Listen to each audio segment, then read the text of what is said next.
Prezados amigos e irmãos, Pastor Reginaldo, canal do Projeto Semear, e mais uma vez começando o seu dia com Deus. Hoje eu quero trazer aqui uma pauta muito interessante, que é algo que acontece já há muito tempo, em tempos passados, mas a Bíblia diz que por aumentar a iniquidade, o amor de muitos se esfriaria. E hoje eu quero fazer uma pergunta, ou melhor, até mesmo uma exclamação que muitos vêm fazendo para que nós possamos iniciar aqui uma conversa sobre esse tema. Eu não consigo mais ter fé. Existem tantas pessoas que estão paradas à beira do caminho, por assim dizer, outras que estão parando, outras que estão caminhando apenas pela misericórdia de Deus, mas a Bíblia ela fala desde a antiguidade sobre a luta dos heróis da fé, e nós podemos começar até mesmo com aquele que abriu o caminho para Jesus, João Batista.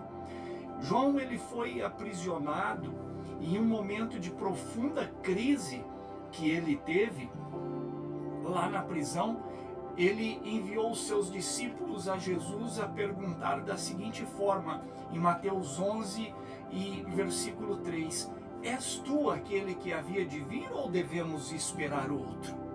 Você percebe? Esse João Batista é aquele que abriu o caminho para Jesus, que anunciava no deserto, que batizou Jesus, aquele que disse que não era digno de amarrar as alparcas dos seus pés, dos pés de Jesus, e agora em um momento de crise, ele pergunta, o Senhor é mesmo Cristo? Ou será que aparecerá outro? Então, nós devemos ver e olhar para dentro de nós, porque você pode imaginar a dúvida do homem que batizou o próprio Filho de Deus. Jesus não o repreendeu, mas respondeu com sinais do seu ministério, mostrando que as suas ações era a prova da sua identidade.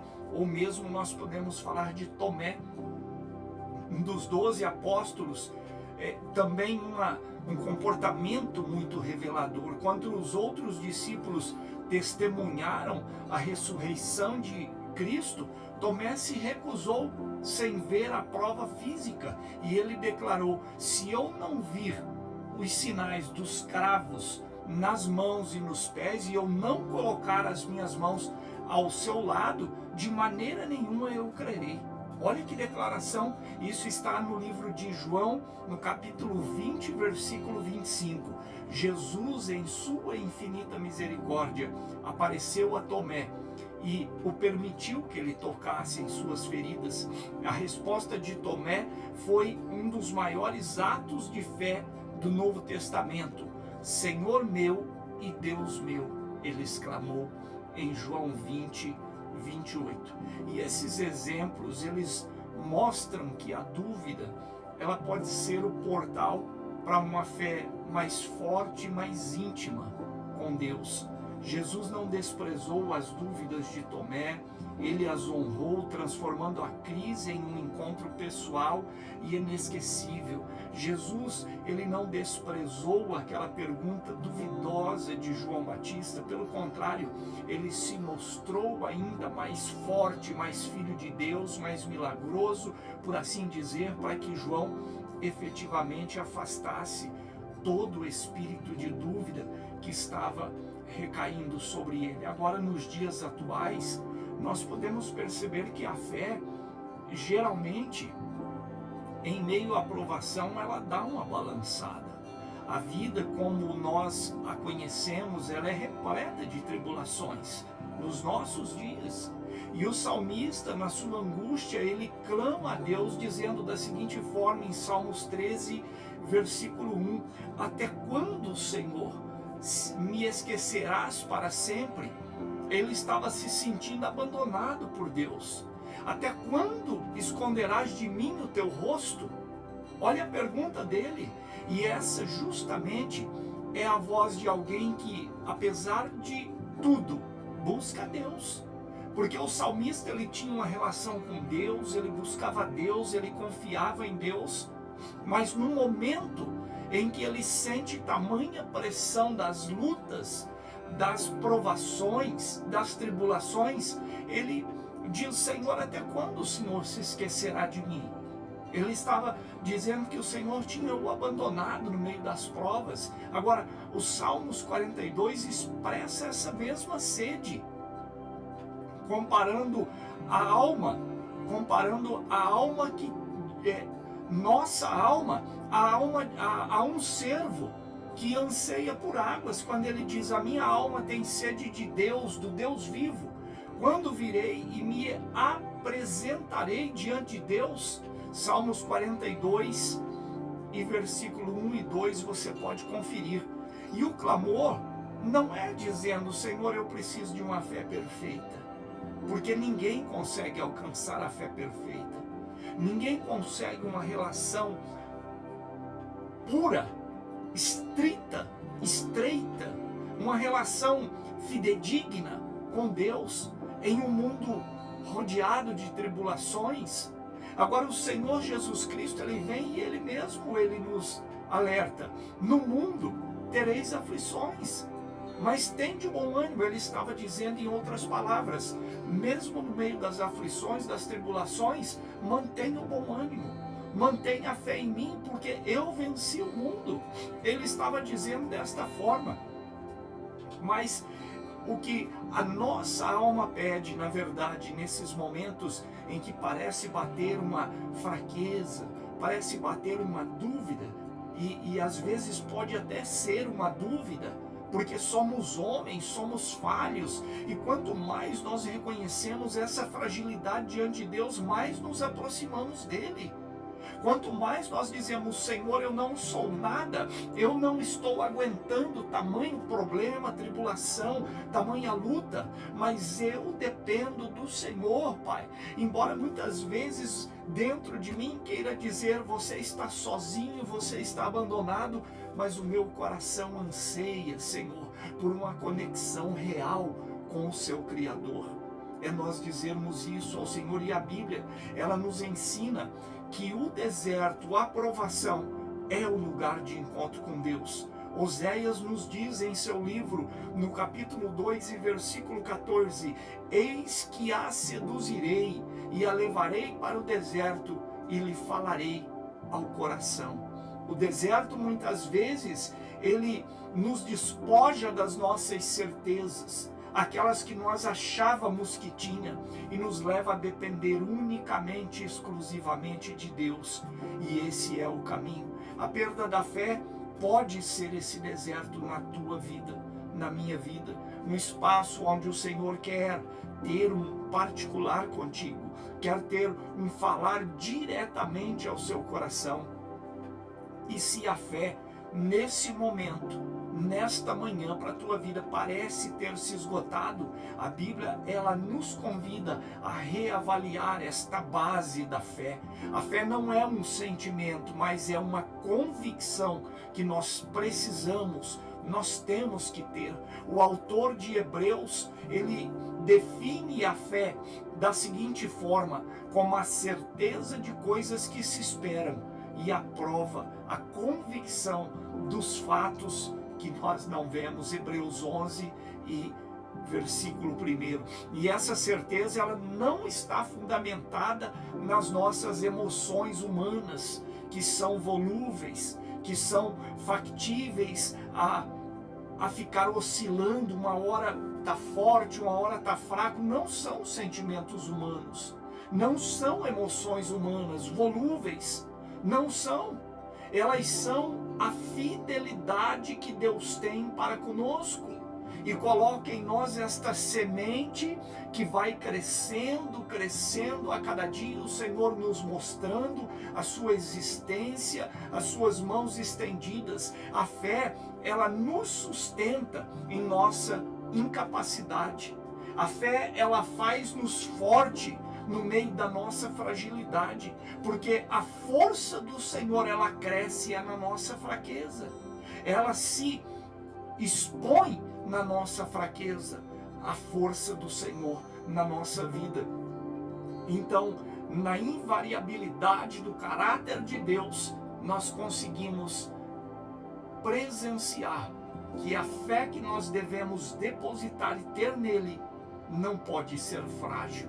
E Satanás, ele é aquele que luta contra nós crermos em Deus com toda a nossa alma, com todo o nosso coração, porque quando cremos, nós estamos dizendo ao Senhor: somos 100% dependentes de Ti, aconteça o que acontecer na minha vida, eu sei que a Sua fidelidade, eu sei, Senhor, que a Sua fidelidade é o alicerce sólido sobre o qual nós podemos construir a nossa vida.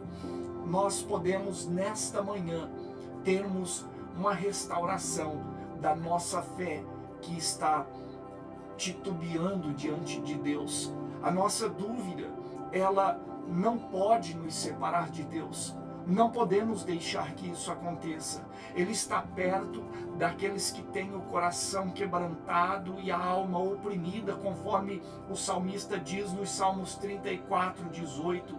A nossa fé genuína, ela é construída justamente no meio das nossas angústias, das nossas crises.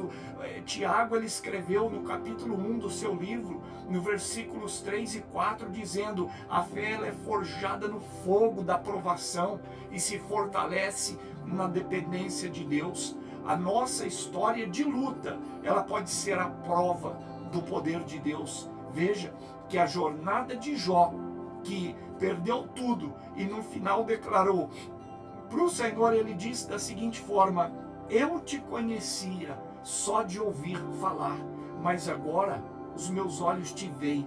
Lá em Jó 42, versículo 5, ele estava dizendo: Senhor, eu te servia, eu andava contigo, eu passei por momentos duríssimos na minha vida, e mesmo assim, com tudo eu estar vivendo próximo ao Senhor, segundo o meu julgamento próprio, eu percebo que eu não conhecia a tua fidelidade. Eu conhecia de ouvir falar, mas agora eu experimentei esta fidelidade na minha alma, na minha carne, no meu viver.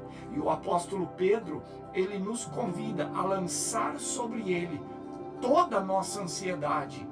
Ele, Jesus Cristo, porque ele tem cuidado da nossa vida, segundo 1 Pedro, capítulo 5, versículo 7. Então, nesta manhã eu te convido, entregue a Ele esta luta que você está tendo, entregue a Ele este problema no casamento, este problema na saúde, este problema financeiro, e você verá que você também dirá, assim como Jó disse: eu sei que o meu Redentor vive, e em qualquer momento Ele se levantará do trono ao meu favor, e você terá a convicção de que o Senhor jamais te abandonou ou te abandonará. Oramos nesta manhã. Senhor meu Deus, eu quero orar nesta manhã, Pai, com esta pessoa que me ouve, que acompanha este canal. Esta pessoa que às vezes, Pai, ela tem chorado e ela não tem aberto a sua boca para reclamar por medo de pecar. Mas dentro de si, às vezes, esta pessoa tem feito questionamentos silenciosos. Será que realmente é dessa forma? Será que é isso que já ouvi falar? Será que realmente Deus, ele se importa comigo? Será que Deus existe? Será que eu sou alguém que Deus se levantaria ou lutaria por mim? E Satanás, ele vai colocando, Pai, nas nossas vidas, nas nossas mentes, no nosso sentimento, às vezes, uma dúvida, um questionamento, e com isso ele vai logrando distanciar a nossa vida de Ti, porque a Tua palavra diz, Pai, que o Senhor ama o coração que está quebrantado diante de Ti, que está, Senhor, dilacerado, na verdade, humilhado diante de Ti. Nesta manhã eu quero, Pai, nesta oração, dizer que independente, meu Deus, da minha fraqueza, independente, Jesus, de ser, ó Deus, um humano desprezível, mas a tua palavra me ensina que o Senhor enviou o teu único filho para morrer por mim, e este ato não pode ser ignorado, porque eu sei, Pai, que através deste ato o Senhor conseguiu redimir a minha vida, e eu sei, através da tua palavra também, que não será fácil chegar ao final, que é, meu Pai, uma luta diária, é uma luta constante, porque Satanás, ele tenta nos afastar, nos colocar dúvida, desânimo, para que nós não estejamos debruçados diante da tua grandeza. Mas nesta oração nós queremos declarar, Pai, que só o Senhor é Deus e que fora de ti não há outro, e que por mais que nós estejamos nos rastejando, Pai, segure a nossa mão para que nós possamos chegar ao porto seguro de Canaã. Em nome de Jesus, nos fortaleça, porque a tua palavra diz que no final, Senhor, o Senhor faria nos correr e voar com asas como águias, Pai, correr e não se cansar, oh meu Deus, e que nós seríamos resgatados pela tua força. Então nós nos debruçamos, nós pedimos perdão, nós declaramos a nossa fraqueza e dizemos: ora vem, Senhor Jesus, segura-nos e nos coloque de pé, mesmo diante das dificuldades. Ajuda este irmão, ajuda esta irmã, ajuda esta família, ajuda esta pessoa que viveu a vida toda, Pai, te servindo, e agora, com tantos problemas, Satanás tem cochichado que ela deve parar de acreditar, que isso é só coisa de religião, que isso é invenção, ó Pai. Mas em nome de Jesus, nós declaramos vitória, vitória da fé, vitória da conquista espiritual, vitória, Pai, do elo que nós refazemos contigo nesta manhã, uma aliança inquebrável para a glória do teu nome. Nós oramos e nos apresentamos diante de ti, certos da vitória, certos, meu Deus, que o Senhor não nos abandonou e jamais nos abandonará. Nos sustenta no deserto e usa este deserto, Pai, para nos aproximar da tua grandeza e da dependência total do teu caráter, do teu poder, da tua força e da tua sustentabilidade na nossa vida, em nome de Jesus. Amém. E graças a Deus. Queridos e amados irmãos, hoje é sexta-feira, amanhã nós não temos o programa começando o seu dia com Deus às 7 da manhã, mas nós teremos uma mensagem completa às 7 horas da noite, assim como também domingo às 7 horas da noite. Retornamos então na próxima semana. Eu vejo você às 7 da manhã da terça-feira, em nome de Jesus. Deus te abençoe.